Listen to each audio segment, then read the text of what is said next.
Bienvenue à nouveau dans cette matinée du mois de l'innovation publique consacrée à l'accessibilité des services publics et à la relation aux usagers.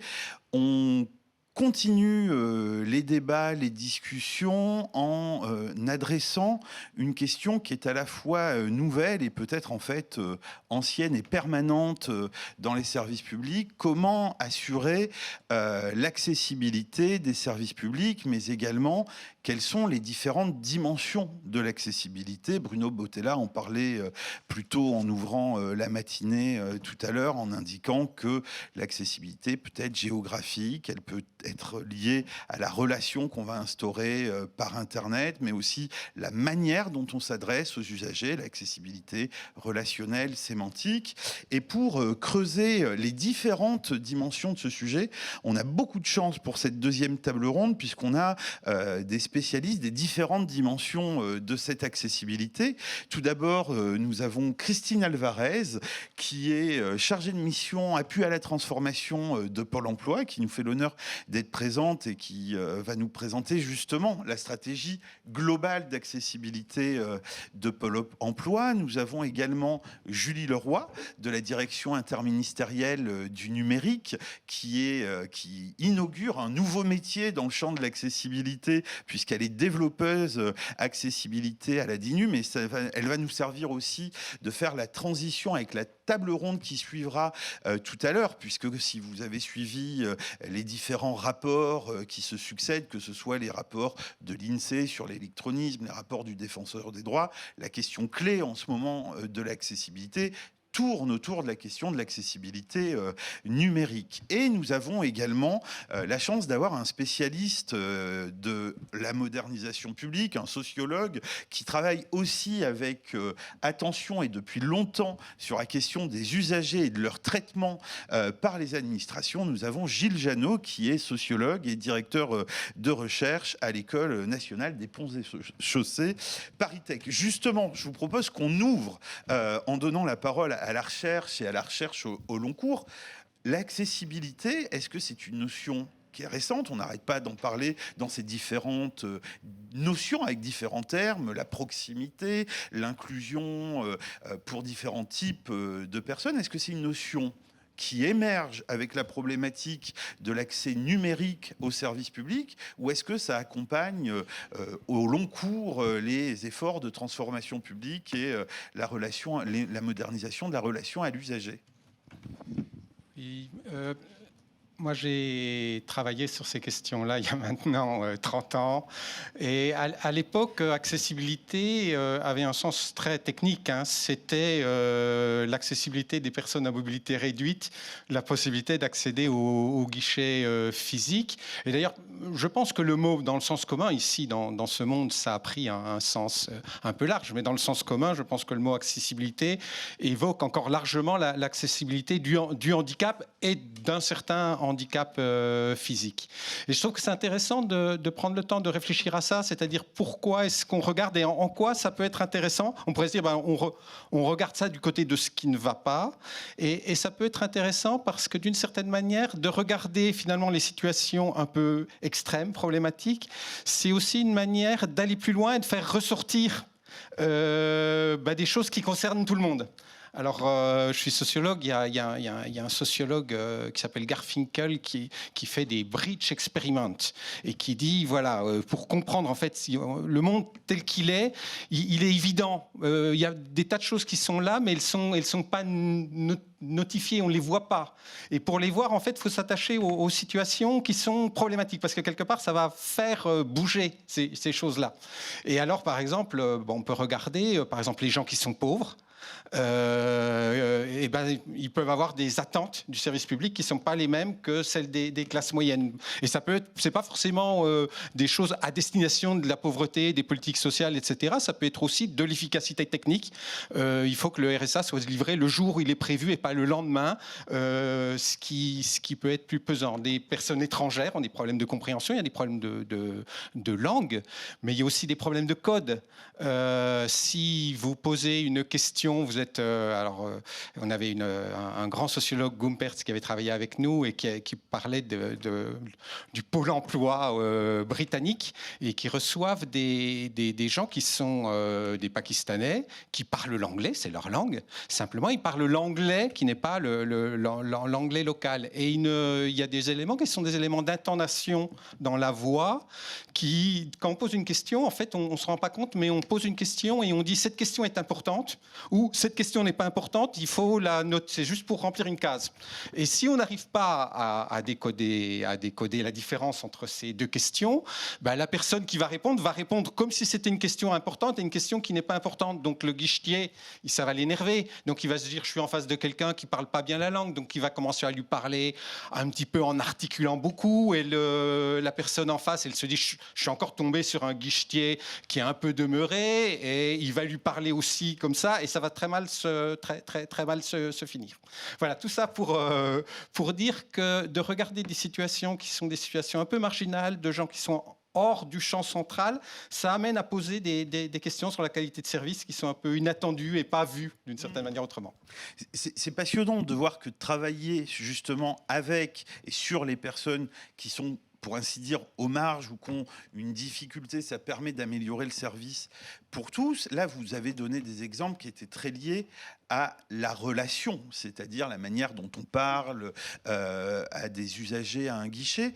Il se trouve que la question de la proximité, la question de l'accessibilité, elle a été travaillée dans différentes dimensions. Enfin, quand on regarde l'histoire des services publics, la première préoccupation, c'était de pouvoir connecter les villages dans les zones montagneuses, etc., avec derrière ça toute une stratégie de la construction de l'unité de la nation, du rapprochement des gens, et derrière ça, un modèle de relation de service, la péréquation géographique tarifaire, etc. Aujourd'hui, on en parle surtout au travers de la question de la conditionnalité numérique. Si on n'a pas accès au réseau, si on ne sait pas utiliser Internet, on n'a pas accès aux services publics. Est-ce que vous pourriez nous dire quelles sont les différentes dimensions que vous voyez à cette accessibilité des services publics ?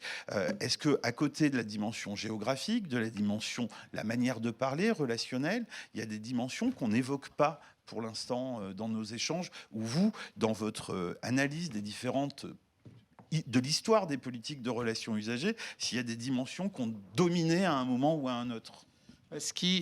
Alors pour le coup, c'est sur de l'histoire très longue.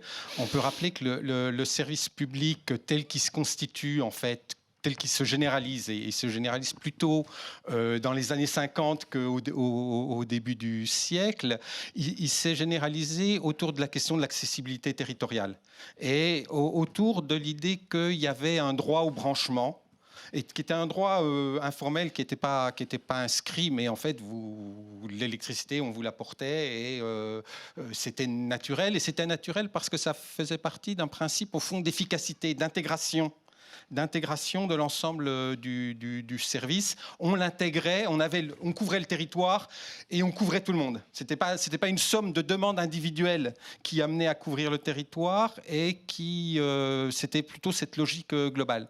Ce qui amène d'ailleurs à se reposer des questions par rapport à ce qui était discuté dans la table ronde précédente. C'est-à-dire que si on est dans des logiques d'amélioration continue, finalement on cumule des demandes singulières, locales. Mais la réponse, et une des personnes avait dit, mais au fond, on a toujours les mêmes questions qui remontent. Et pourquoi est-ce qu'on a toujours les mêmes questions ? Parce que l'usager, il constate bien qu'il y a un élément systémique de l'offre qui dysfonctionne. Et d'une certaine manière, quand on a 50 demandes, c'est pas une question de qualité de relation qui est en jeu, c'est bien le système global qui est posé. Et cette question-là, elle peut se reposer aussi sur la question numérique, où il y a un aspect d'interface, avec des personnes qui sont exclues de l'interface.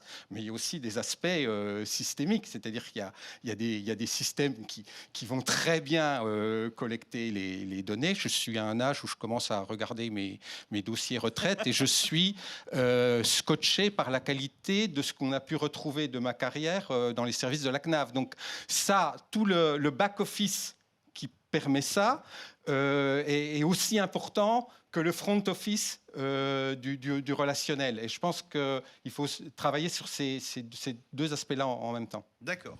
Merci beaucoup. Alors, on voit bien que justement, ce qui va faire qu'un service est facile d'accès et qui génère un sentiment de proximité, ça se décrète pas, ça repose sur tout un travail de longue haleine et justement de back-office. Justement, à Pôle emploi, je crois que vous avez une stratégie très ambitieuse pour faire en sorte que l'accessibilité, elle ne soit pas que dans une de ces dimensions, mais de l'appréhender dans l'ensemble de ses facettes. En quoi ça consiste et comment vous y prenez, Christine Alvarez? Alors, l'accessibilité, elle est inscrite dans notre plan stratégique et elle vise à rendre autonomes les personnes en situation de handicap, quel que soit le canal, et aussi en même temps bénéficier à tous de cette simplification des services. Donc, on a une approche globale en fait de l'accessibilité. Pour la rendre plus opérante, on a fait une feuille de route et cette feuille de route, elle s'est déclinée en 4 axes. L'agence locale, puisque on a près de 900 agences implantation et on a du public qui fréquente ces agences-là. On est aussi dans le cadre d'un rapprochement opérationnel avec les Cap Emploi, où des usagers en situation de handicap vont venir fréquenter plus l'agence. Donc du coup, cette feuille sur l'agence, on va tenter de garantir l'accessibilité réelle de nos services et pas uniquement l'accessibilité normative qu'on pourrait imaginer, parce que nos agences sont aux normes en fait. On va travailler également sur le numérique. Là, il faut qu'on progresse réellement sur l'accessibilité des sites. On est encore en travaux. On sera conforme probablement au premier trimestre 2022, mais on voit que c'est un chantier énorme de rendre accessible. Mais ça ne suffit pas, j'en parlerai après, sur l'accessibilité réelle du site. On va travailler également sur notre communication, particulièrement sur les courriers, puisqu'on a aussi des remontées des usagers sur la non-compréhension de nos courriers qui sont parfois réglementaires, mais qui du coup génèrent de l'anxiété, des rebonds aussi de fréquentation, des pertes de temps et de l'irritation et des mises en situation de tension.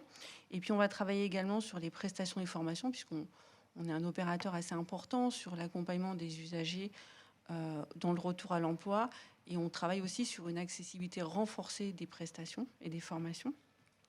Ça ne peut pas fonctionner si en même temps on n'accompagne pas nos collaborateurs à prendre en compte l'accessibilité dans les pratiques en fait, que ce soit dans les pratiques de conception des services. Je travaille à la direction générale, on conçoit du service, ou dans les pratiques locales de prise en compte de posture, d'attention à l'autre. Donc on a tout un programme de développement de compétences sur ces thématiques-là, d'acculturation, de sensibilisation, d'évolution des pratiques. Et puis, on ambitionne aussi d'avoir un réseau de référents accessibilité au sein des directions régionales qui seraient aussi les garde-fous. Attention, quand on produit quelque chose, un document, un service, on pense une action, est-ce qu'on est accessible réellement? Est-ce qu'on garantit? Est-ce qu'on se met à la place de l'autre aussi? Et on produit des choses simples. Moi, j'avais une question à vous poser pour faire rebond avec ce qu'indiquait Gilles Janot à propos de l'effet loupe en travaillant avec des personnes qui ont des formes de handicap, que ce soit visuel ou auditif, qui permettent de mettre le doigt sur des barrières qui peuvent améliorer le confort et l'accessibilité pour l'ensemble des usagers. Je crois que dans le passé, le début de votre travail d'accessibilité à Pôle emploi incluait des agents de Pôle emploi qui avaient des problèmes visuels ou auditifs. Et est-ce qu'aujourd'hui, dans votre stratégie d'accessibilité, que ce soit sur l'aménagement des sites, l'aménagement de la conception du site Internet, qui valent pour tous, est-ce que c'est quelque chose qui se fait à côté de la politique d'accessibilité pour les personnes qui ont un handicap, ou est-ce que vous les incluez dans cette logique de travail pour l'ensemble des usagers ? Alors, on les inclut. Alors, on voudrait aller beaucoup plus loin. On sait que ça nous coûte beaucoup plus cher en temps, en argent, de refaire des services quand ils sont livrés non accessibles, qu'ils soient. Donc, en fait, on a commencé à travailler avec des panels d'utilisateurs en situation de handicap, donc externes et internes, pour, quand on livre un service, d'avoir quelque chose d'accessible. On l'a fait pour les courriers, notamment. Alors, on est plutôt sur l'accessibilité réelle pour être compréhensible simplement. Et puis, on a pour ambition en 2022 d'avoir un panel d'usagers externes qu'on solliciterait systématiquement à la fabrication des services pour pouvoir prendre en compte nativement les besoins et pas effectivement avoir des task force comme on a actuellement qui vont produire des effets, mais effectivement qui parfois ne font que dans la production des services, on ne prend pas en compte le handicap tout de suite. Ok. Vous évoquez souvent la notion d'accessibilité réelle. Est-ce que vous pouvez nous en dire plus parce que ça a l'air d'être assez central dans votre stratégie d'accessibilité. Alors, on veut aller au-delà de la norme, en fait. C'est-à-dire qu'on se rend compte, par exemple, les agences de Pôle emploi sont accessibles. Elles le sont à 100%. C'est-à-dire qu'elles vont répondre aux normes d'accessibilité technique. Mais le vécu de nos usagers dans le parcours, même physique de l'agence, fait qu'on se rend compte qu'elles ne sont pas accessibles ou pas assez.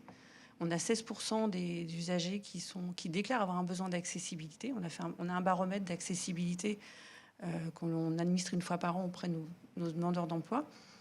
En répertoriant leurs besoins d'accessibilité, on se rend compte qu'au fil de l'eau du parcours de l'agence physiquement, en allant sur des espaces, il y a des points bloquants qui font que les personnes ne sont pas autonomes.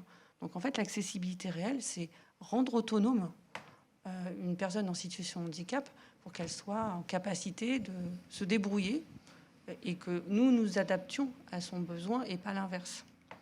Donc du coup, ça traverse nos travaux de l'agence sur le numérique également, puisque au-delà de notre résorption de notre accessibilité des sites, on commence à travailler sur un parcours d'inscription simplifié accessible, puisqu'on sait que ce parcours-là, c'est un des plus importants, mais pour autant, il présente des points d'incompréhension, parce qu'il n'est pas assez visuel, parce qu'il pose trop de questions, parce que en fait, l'enchaînement est trop long.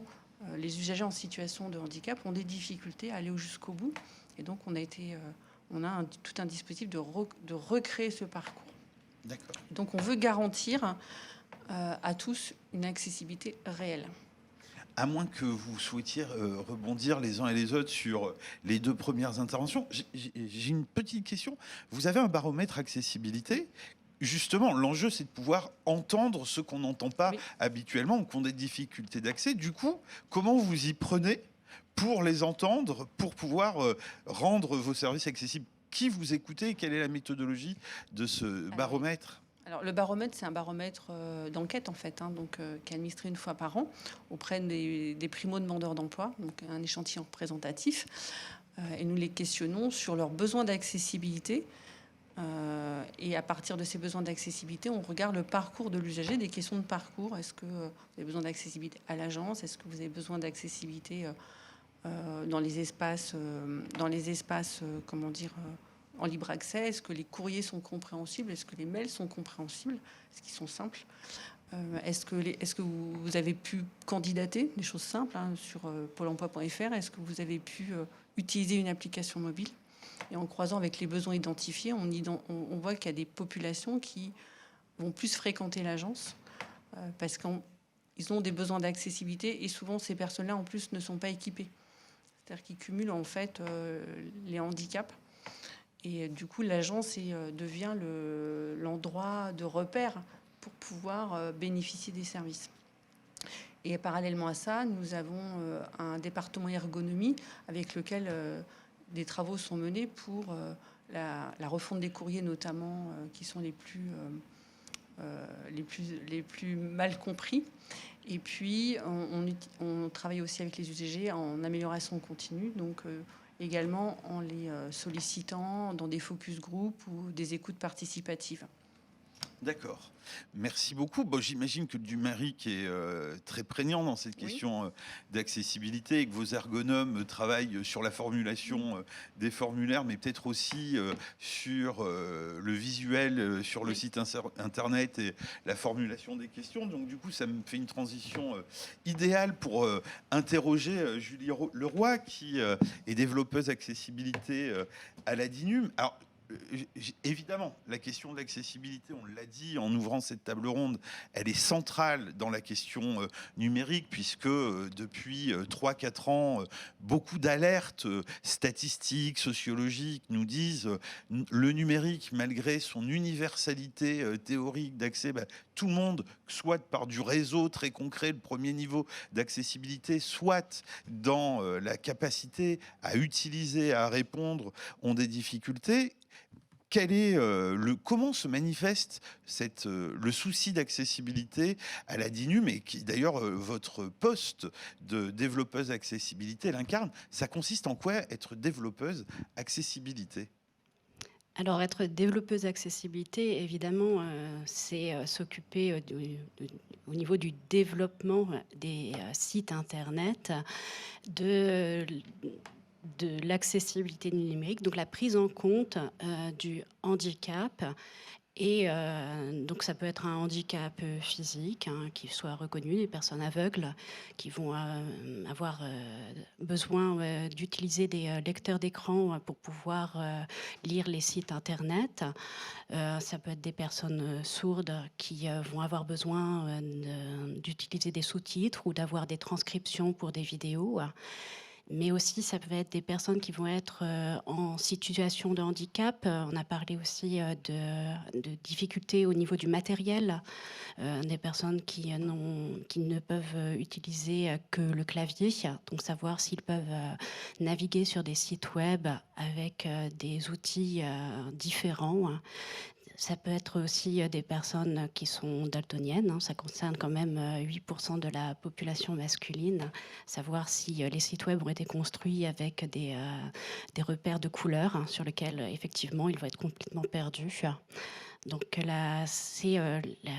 l'accessibilité numérique, c'est pour les sites web, c'est vraiment prendre en compte tout cet handicap physique, mais aussi ces situations de handicap pour faire en sorte que les sites web soient perceptibles, compréhensibles, utilisables, et ce, de façon pérenne.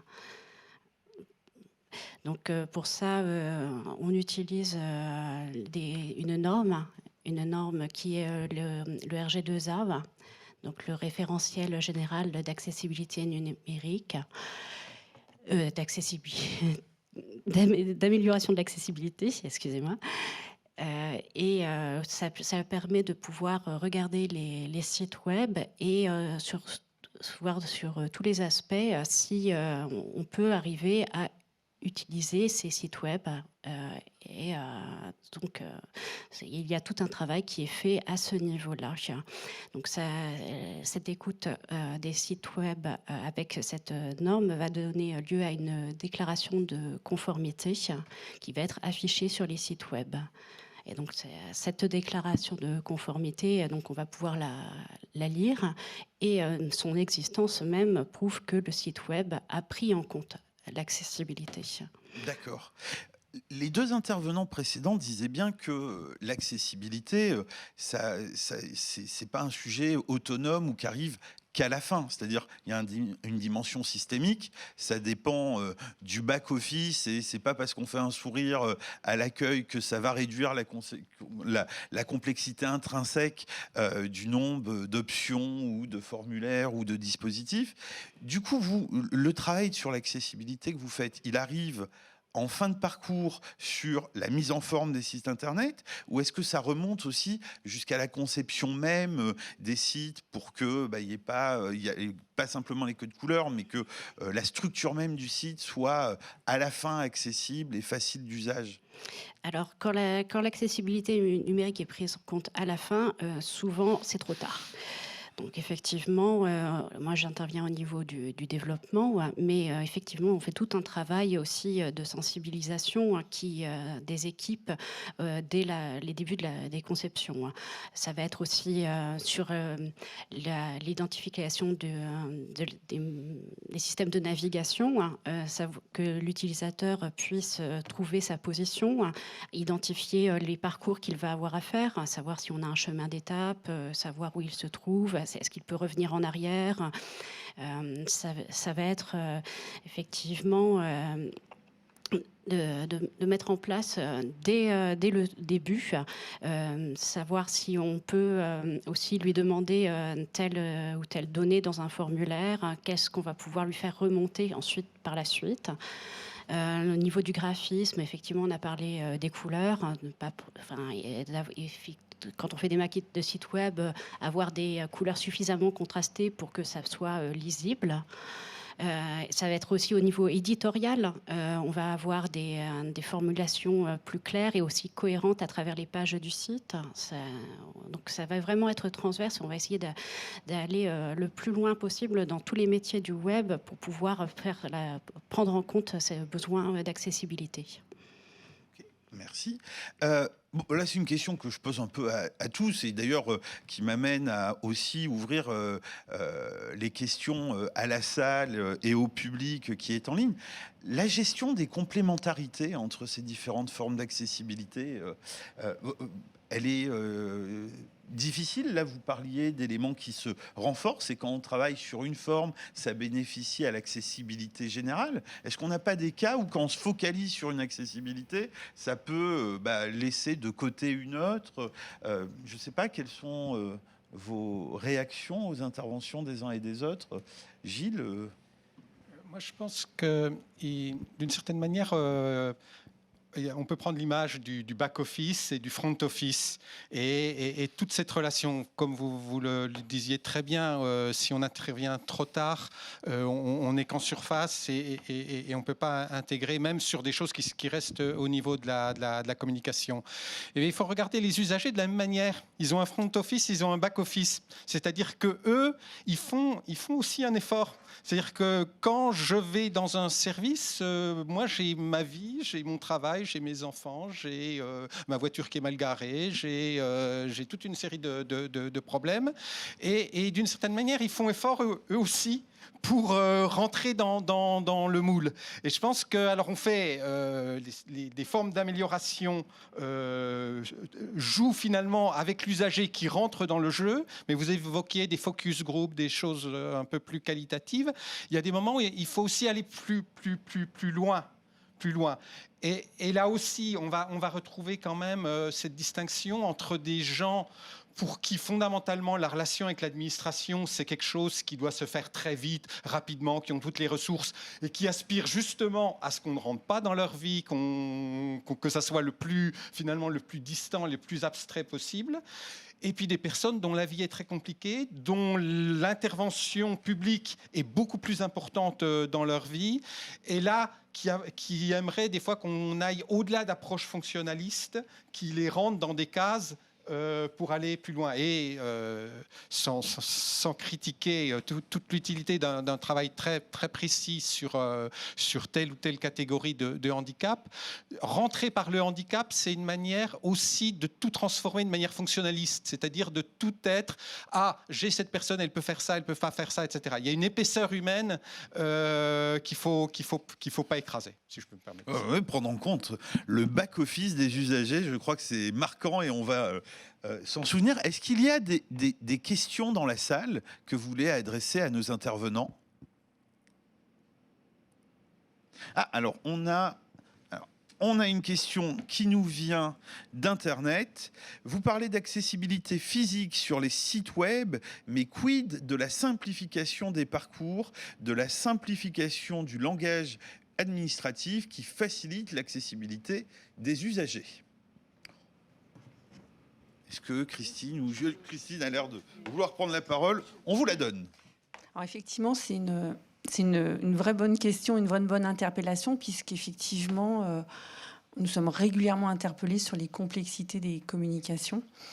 Nous avons entamé une démarche à Pôle emploi de travail avec un référentiel d'écriture, de simplification d'écriture, travailler avec des ergonomes pour refondre nos courriers et pouvoir effectivement aller plus loin que une réécriture simple en supprimant des paragraphes pour faire mais vraiment de reformulation. C'est un vrai chantier qui s'ouvre à nous aussi, puisque on va retrouver la même problématique sur les écrits internes, d'autres formes de communication, que ce soit des affiches.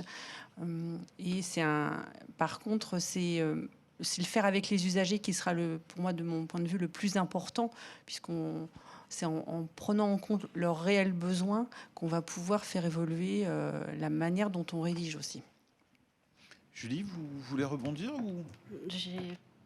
À mon niveau, je n'ai pas effectivement de levier d'action aussi important que Pôle emploi. que Pôle emploi. Donc je vais pas pouvoir On le conçoit bien. rajouter d'éléments.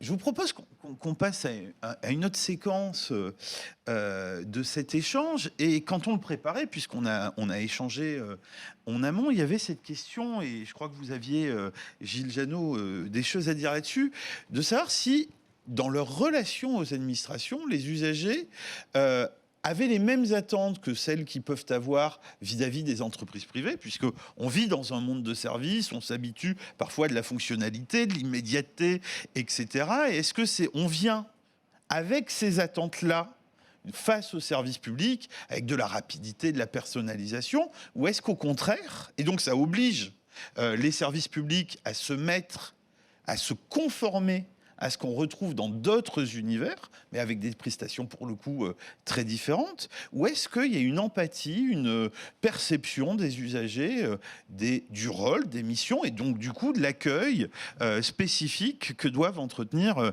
les services publics avec eux? Je me tourne vers vous. Oui, je reviens donc sur ce séminaire qu'on avait organisé en 1989. Et à l'époque, la question de la qualité de service, elle était posée par des spécialistes du marketing et des gens qui travaillaient sur des hôtels, par exemple comme Novotel, qui était confronté, c'était le début des Formule 1, des choses comme ça, et qui essayaient de se positionner comme ça dans une offre entre gammes différentes. Et on s'était aperçu finalement que cette question de la comparaison, elle est assez importante. Alors, 89, on est avant 90, les premiers textes d'ouverture à la concurrence des entreprises publiques. Donc, on était dans un univers sans concurrence. Et l'idée, c'est qu'il y avait une espèce de concurrence par comparaison. Alors, mes collègues, ils me disent oui, mais finalement, c'est parce qu'ils anticipaient une concurrence qui allait venir que se faisait cette concurrence par comparaison. Mais quand même, notre principal interlocuteur, c'était la RATP. 30 ans après, toujours pas d'ouverture à la concurrence. La SNCF, qui était aussi l'autre interlocuteur, ils ont leur première concurrence 30 ans après.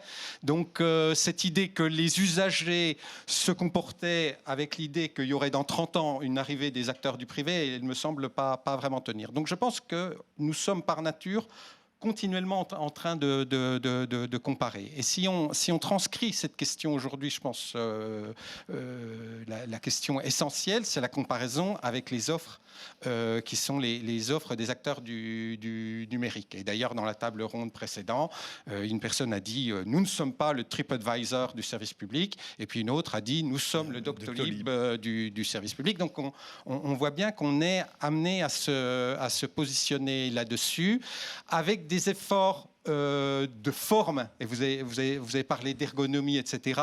Il y a à l'évidence des éléments, un travail sur la simplification qui met une pression et sur lequel on doit s'aligner. Mais il y a des questions aussi qui sont plus délicates. Prenons par exemple TripAdvisor, ces systèmes de classement. Les systèmes de classement sont hyper importants pour la création de nouveaux mécanismes de confiance. En même temps, est-ce qu'on a envie d'utiliser ces systèmes de classement alors qu'il y a d'autres systèmes de production de confiance? Donc on peut penser qu'en termes de production de confiance, on ne doit pas passer par des systèmes de classement où je classerai mon agence de la NPE pour dire, ou de Pôle emploi pour dire je vais là plutôt que là. Est-ce qu'on a envie de ça? L'autre chose qui doit nous interpeller, et je reviens sur Doctolib, c'est que mécanisme privé veut dire mécanisme de mise en compétition. Et on l'a vu avec le fait que Doctolib a été mis en avant comme premier interlocuteur ou un interlocuteur de référence. On était renvoyé, quand on allait sur le site public, on était renvoyé pour les inscriptions sur Doctolib. Et on a vu en Seine-Saint-Denis que les premiers, à l'époque où il y avait une forte compétition, les Parisiens bien dotés, sachant bien utiliser Internet et utiliser tout ça, ont capté des créneaux de vaccination qui étaient des créneaux de vaccination qui auraient dû naturellement aller à des personnes habitant à la Seine-Saint-Denis. Et il a fallu finalement que le service public vienne après coup corriger ça, d'une certaine manière en réservant des créneaux hors Doctolib, et d'autre part en se disant qu'il y a un travail d'aller vers les personnes pour les aider. Donc voilà. À la fois, il faut s'adapter, et il y a des exemples sur la qualité de service, aussi sur moi, je m'intéresse beaucoup au transport, quelque chose comme Citymapper, qui a abordé une approche multimodale au sens transport du terme, alors que les grands opérateurs de services, les RATP, SNCF, vendaient d'abord sur leur site leurs propres services et plus marginalement les autres. Je pense qu'il y a des efforts qui sont à faire. Mais là aussi, est-ce qu'il faut mettre, comme le fait Citymapper, Uber, dans l'offre de services publics en accès? Ça pose aussi des questions. Donc je pense qu'on a vraiment une vieille question qui essaie de la concurrence par comparaison. On n'y échappe pas complètement. Et des vraies nouvelles questions qui est qu'est-ce qu'on choisit et qu'est-ce qu'on ne choisit pas dans la comparaison avec le numérique. Alors justement, à Pôle emploi, est-ce que vos usagers vous comparent à des agences d'intérim? Et donc du coup, est-ce que vous êtes confrontés à... ou est-ce qu'ils ont une perception de vos différences et une attente que vous ayez un traitement différencié qui vous aide à trier, qu'il y ait une comparaison, certes, mais ce n'est pas forcément pour se conformer, c'est peut-être aussi pour travailler sa distinction. Alors, ce qui est sûr, c'est que, je pense que les attentes des usagers, notamment ceux qui ont des besoins d'accessibilité, vont être les mêmes que ce soit un service public ou un service privé. C'est-à-dire que la demande de prise en compte des besoins d'accessibilité, elle est universelle en fait. C'est une première chose. Deuxièmement, à Pôle emploi, effectivement, on est omnicanal. Hein. Voilà, il y a du téléphone, il y a du physique, il y a de la visio, il y a du téléphone. Et du coup, ce qui fait la régulation entre ces deux espaces, c'est le conseiller référent du demandeur d'emploi. C'est-à-dire qu'on est sur une personnalisation des parcours et des services en fonction de l'autonomie des personnes. Et on a tout le temps un garde-fou qui compense en fait parfois cette mise à distance par le numérique. On l'a sur l'inscription. Si l'inscription ne fonctionne pas bien, on peut venir en agence et se faire aider et avoir tous les outils à disposition. On va avoir la même chose dans le contact personnalisé avec son conseiller référent, puisqu'on a ses coordonnées, son mail, on peut le contacter. Donc en fait, on compense en fait. Hein. Donc, du coup, on essaie de trouver un équilibre pour que le parcours de l'usager soit le plus simple possible et le plus performant. D'accord. Et spontanément, on se dit qu'en matière de site internet public, les attentes d'accueil différenciant, enfin, on vous compare très directement à la qualité des sites internet privés. Ça doit être une source d'innovation, d'émulation qui est très prégnante en ce qui concerne le numérique. Ou est-ce qu'on se trompe en s'imaginant ça ? Alors, la question de l'accessibilité numérique entre les sites privés et les sites publics, c'est vrai qu'il y a une attente très très forte vis-à-vis des sites publics, puisque ce sont des démarches des fois obligatoires et par lesquelles on ne peut pas passer par des sites privés. Donc, il y a une attente du point de vue de l'accessibilité qui est très forte et qui... Et là, il n'y a pas forcément la réponse adéquate. Il y a certaines démarches qui sont très difficiles d'accès. Après, effectivement, dans les sites web privés, il n'y a pas d'obligation d'accessibilité déjà du point de vue de la loi. Du point de vue de la conformité au référentiel d'accessibilité, ils ont l'obligation à partir d'un certain chiffre d'affaires. Donc, effectivement, c'est pas forcément suivi. Et il n'y a pas forcément de possibilité d'imposer de l'accessibilité. C'est malheureusement assez peu pris en compte.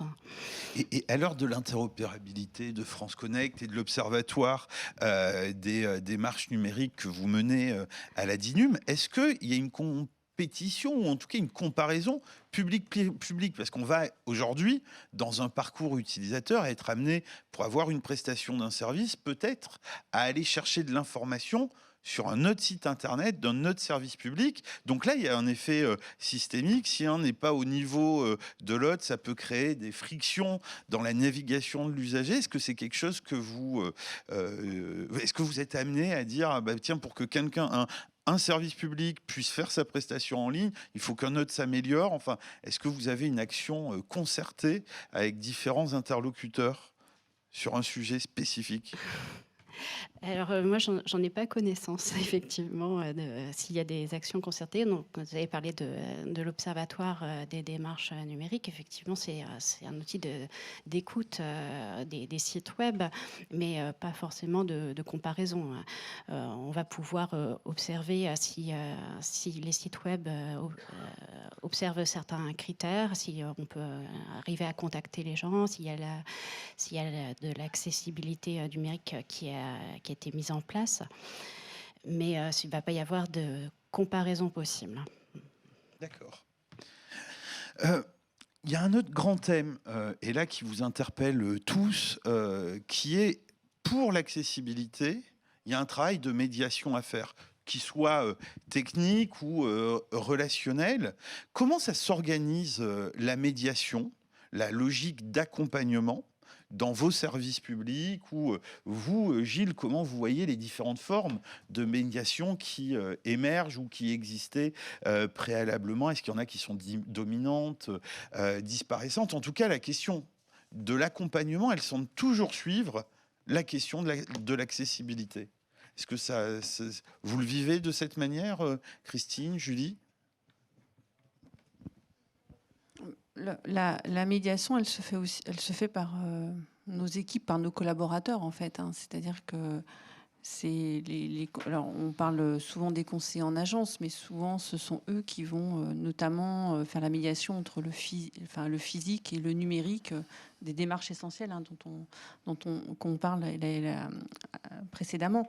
Donc, je pense que c'est important que ça soit toujours le cas, parce que ça permet de compenser, comme je le disais tout à l'heure.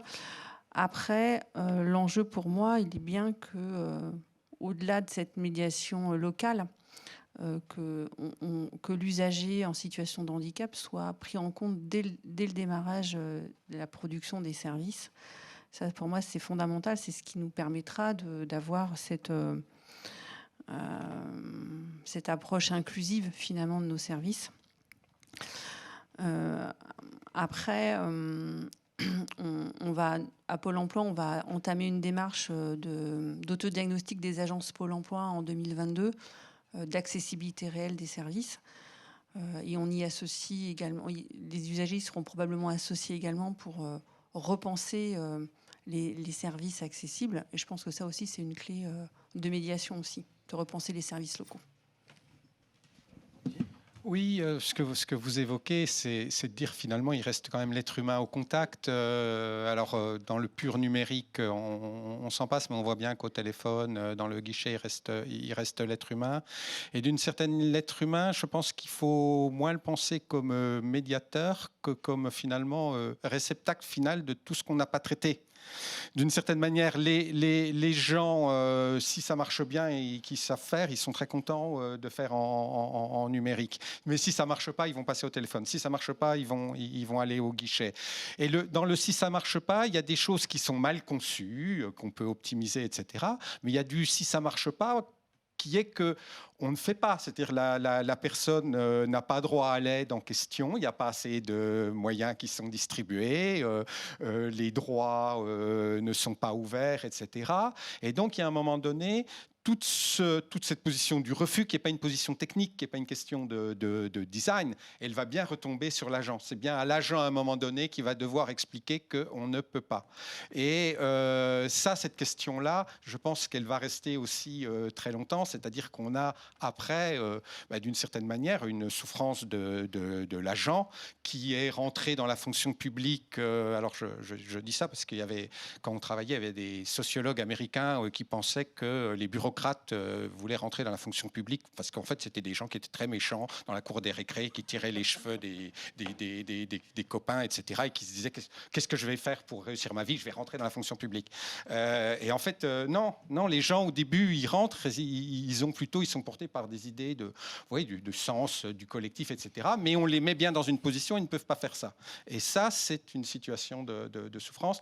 Et elle ne sera pas résolue par aucun des dispositifs techniques qu'on a, parce qu'il y a bien un moment donné, ça va retomber sur ces personnes-là.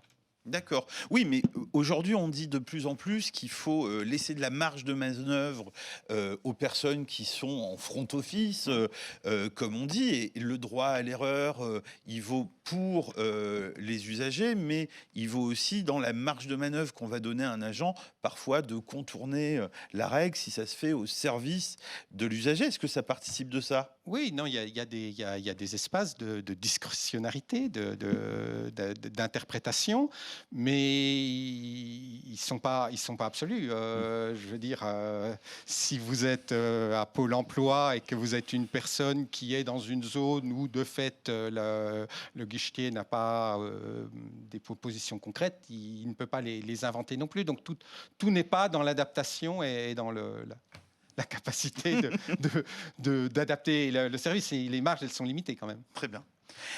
Est-ce qu'on a une question dans la salle ou parmi les gens qui nous regardent sur Internet? Eh bien, écoutez, s'il n'y a pas de questions, on va pouvoir terminer à l'heure et je vous remercie infiniment de vos interventions qui vont nous permettre par la suite de creuser la question de l'accessibilité sur la question du numérique, puisqu'on se retrouve dans 5 minutes pour une table ronde sur l'accessibilité numérique et l'accueil des personnes éloignées du numérique, et on aura la présence de Guillaume Clédière de France Service, de Missa Kelloglagnan du service d'information du gouvernement, de Dominique Pasquier, qui est sociologue à l'EHESS et qui est membre du Conseil national du numérique. Et on se retrouve tout de suite. Et je vous remercie. Et bien sûr, Jean Dédier de Emmaüs Connect et de We Take Care. À tout de suite et merci encore Christine, Julie et Gilles.